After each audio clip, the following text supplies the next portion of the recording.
Hello, welcome to my channel. ఈరోజు ఈ వీడియోలో మనం ప్రస్తుతం అమెరికాకి ఇరాన్కి మధ్య చాలా వరకు ఉద్రిక్త పరిస్థితులు నెలకొని ఉన్నాయి. ఇంతకుముందు శ్రీ డొనాల్డ్ ట్రంప్ గారు ఇరాన్కి దాదాపు 15 రోజుల గడువు ఇచ్చారు. ఈ 15 రోజుల గడువు లోపుగా అణు కార్యక్రమాలకు సంబంధించిన ఒప్పందం చేసుకోకపోతే పరిణామాలు చాలా తీవ్రంగా ఉంటాయని హెచ్చరించడం జరిగింది. ఈ హెచ్చరికల నేపథ్యంలోనే ఇరాన్కి మరొక షాక్ కూడా యూరోపియన్ యూనియన్ నుంచి వచ్చింది.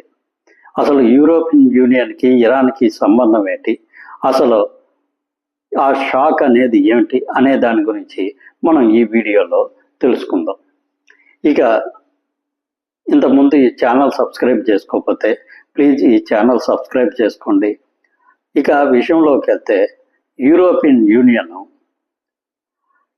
ఈ ఇరాన్కు సంబంధించిన ఆర్మీ సంస్థ అయినటువంటి IRGC అనే సంస్థని ఒక టెర్రరిస్ట్ సంస్థగా ముద్ర వేసి ప్రస్తుతం యూరోపియన్ యూనియన్ దేశాలు ఈ సంస్థని బ్యాన్ చేయడం జరిగింది.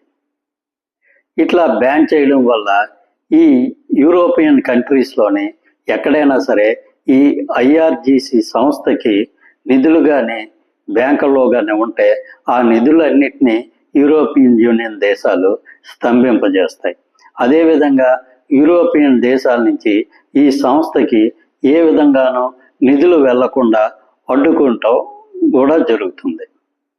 ఇక్కడ మనం గమనించాల్సిన విషయం ఏంటంటే, ఇంతవరకు ప్రపంచంలోని చాలా దేశాలు చాలా ఉగ్రవాద సంస్థల్ని బ్యాన్ చేయడం, వాళ్ళకి అన్ని విధాల నిధులు చేరకుండా స్తంభింప చేయడం, ఇవన్నీ గత కొన్ని దశాబ్దాలుగా మనం చూస్తూనే ఉన్నాము. మన దేశంలో కూడా చాలా వరకు ఈ ఉగ్రవాద సంస్థల్ని బ్యాన్ చేయడం జరిగింది. అమెరికా కూడా కొన్ని ఉగ్రవాద సంస్థల్ని బ్యాన్ చేయడం జరిగింది. కానీ ఇక్కడ జరుగుతున్నది ఏమిటంటే, యూరోపియన్ యూనియన్ దేశాలు ఇక్కడ బ్యాన్ చేసింది ఇరాన్కి సంబంధించిన ఒక ఆర్మీ ఆర్గనైజేషన్ని. ఈ ఆర్గనైజేషను పూర్తిగా ఇరాన్ సుప్రీం లీడర్ అయినటువంటి ఖొమైనీ ఆధ్వర్యంలో పనిచేస్తూ ఉంటుంది. అంటే ఇక్కడ ఇరాన్ ఆర్మీని ఒక ఉగ్రవాద సంస్థగా యూరోపియన్ దేశాలు గుర్తించడం అనేది మనం ఇక్కడ గమనించాల్సిన విషయం. మరి ఈ విషయంగా ఇరాన్ అయితే ఇంతవరకు ఏ విధంగానూ స్పందించడం జరగలేదు. ఇక్కడ ఈ ఆర్మీ అనేది ప్రస్తుతం అమెరికాతోనే కానీ ఒకవేళ యుద్ధం వస్తే చాలా ముఖ్య భూమిక పోషించే అవకాశం ఉంటుంది. ఇరాన్లో 2 ఆర్మీలు ఉంటాయి. దాంట్లో ఒక ఆర్మీ అయినటువంటి ఈ IRGSని యూరోపియన్ యూనియన్ వాళ్ళు బ్యాన్ చేశారు.